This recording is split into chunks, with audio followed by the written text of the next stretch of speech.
நண்பர்களே, நம்ம இப்போ ஒரு மேக்ஸ் கணக்கு தான் பார்க்க போகிறோம். பாருங்கள். Old question. If the simple interest for an amount at 4% per annum for 3 years is rupees 1200. Find the compound interest at the same rate of the same amount for 2 years. பாருங்கள், ஒரு குறிப்பிட்ட தொகைக்கு 3 வருடத்தில் 4% வட்டி விகிதத்தில் ரூபாய் 1200 தனி வட்டியாக கிடைக்கிது. அதே தொகைக்கு அதே வட்டி விகிதத்தில் 2 வருடத்தில் கிடைக்கும் கூட்டி வட்டி யாதுன்னு கேட்டிருக்காங்க. இது கொடுத்ததுக்கு பாருங்கள் என்னென்னா தனி வட்டி கொடுத்துருக்காங்க. எஸ்ஐ கொடுத்துருக்காங்க. எவ்வளோ அப்படின்னா பாருங்கள் 1200. வருடம் எண் வந்து 3 ஆண்டுகள். வட்டி வந்து R = 4%. தனி வட்டி தான் சொல்லியிருக்காங்க. அப்போது PNR/100 = 1200. இந்த 100 இங்கே வரப்போ என்னது 12,000. 1,00,000 பாருங்கள். P வந்து என்னது நம்மளுக்கு தெரியாது. N வந்து 3 × 4/, இந்த 100ங்கிறது அப்போது 1200 நம்ம 100 வகுத்தா இங்கே 100 ஆயிரும். ஓகேங்களா? அதுக்கப்புறம் இந்த 3 × 4 இந்த பக்கம் கொண்டு வந்தோம் அப்படின்னாங்களா பாருங்கள். இதை அப்படியே கொண்டு வந்துட்டோன்னா 1 12 12 இங்கே 100 இருக்கும். அப்போ நம்மளுக்கு கிடைச்சது வந்து 10,000. இப்போ நமக்கு வந்து தனி வட்டி வந்து 10,000 கிடச்சிருக்கு.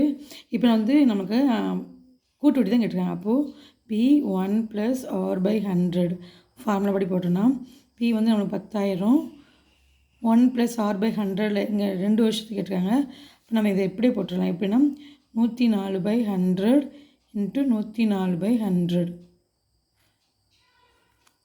இப்போ இந்த 100 இந்த 4 ஜீரோக்கு இதை அடிச்சிட்டோன்னா இப்போ 104 பேருக்குன்னா நமக்கு ஆன்சர் கிடச்சிடும் நண்பர்களே.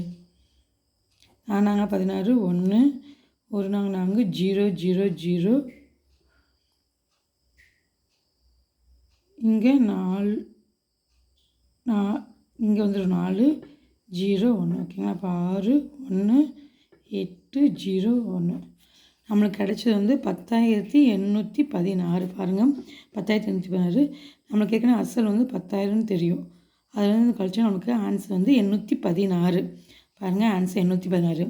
அப்போ இங்கே ஒரு கொஸ்டின் கொடுத்துருக்காங்க. பாருங்கள், AX = BX வந்து A = Bயும் X/A = X/B A = B. Which of the following is are ட்ரூன்னு கேட்டிருக்காங்க. 4 ஸ்டேட்மெண்ட் கொடுத்துருக்காங்க. இங்கே பாருங்கள், A = B = AX BXும் A + X = B + X A = Bன்னு கொடுத்துருக்காங்க. ஒரு 4 ஆப்ஷன் கொடுத்துருக்காங்க. இது நம்ம வந்து எப்படின்னா AX BX நமக்கு எடுத்துன்னு வச்சுக்கோங்களேன். இங்கே வந்து X வந்து 0 அப்படின்னு நம்ம எடுத்தோன்னா இங்கே A = 0 B = 0. அப்போது நம்மளுக்கு ஏற்கனவே இங்கே 0 0 அதனால் எப்படி நம்ம A = Bன்னு சொல்ல முடியும்? அங்கே வந்து ஒரு நான் வேல்யூ தான் இருக்குது, அதனால் அதை சொல்ல முடியாது. அதே மாதிரி இங்கேயும் அப்படி தான். X வந்து 0 எடுத்தால் இங்கே எதுவுமே இல்லாத வேல்யூக்கு வந்து நம்ம வந்து ஈக்குவல்ட்டுன்னு சொல்ல முடியாது. ஓகேங்களா? அங்கே ஏதோ ஒரு நம்பர் போட்டால் தான் அது வந்து ஈக்குவல். இப்போ பாருங்கள், A = B நம்ம ஏற்கனவே கொடுத்துருக்காங்க. இங்கே X வந்து அதுக்கப்புறம் கொடுத்துருக்காங்க. அப்போ நம்ம அந்த X வந்து 1ன்னு எடுத்துகிட்டு வச்சுக்கோங்களேன். இந்த வேல்யூ ரெண்டுமே சேமாக தான் இருக்கும். அப்போ இந்த இது ட்ரூ. இது ரெண்டுமே வேல்யூ இல்லைனாலும் இது ரெண்டுமே தவறு. அதுக்கப்புறம் பாருங்கள், இங்கே A + X B + X சொல்லியிருக்காங்க. அப்போது A + X = B + X. இங்கே நம்ம பாருங்களேன் 1ன்னு போட்டோம் வச்சுக்கோங்க. X வந்து 1ன்னு போட்டோன்னா நம்மளுக்கு A + 1 P + 1ன்னு வரும். அப்படி இல்லைன்னா இங்கே 0 போட்டாலுமே பாருங்கள் A0 P + 0ன்னு இருக்கும். அப்போ நமக்கு ரெண்டுமே 1 ஆயிரும். பாருங்கள், A = Bன்னு வருதுங்களா? அதே மாதிரி நம்ம இதுவும் லைக் பண்ணி சப்ஸ்கிரைப் பண்ணுங்கள். இப்போ ஆன்சர் வந்து D இதுக்கு.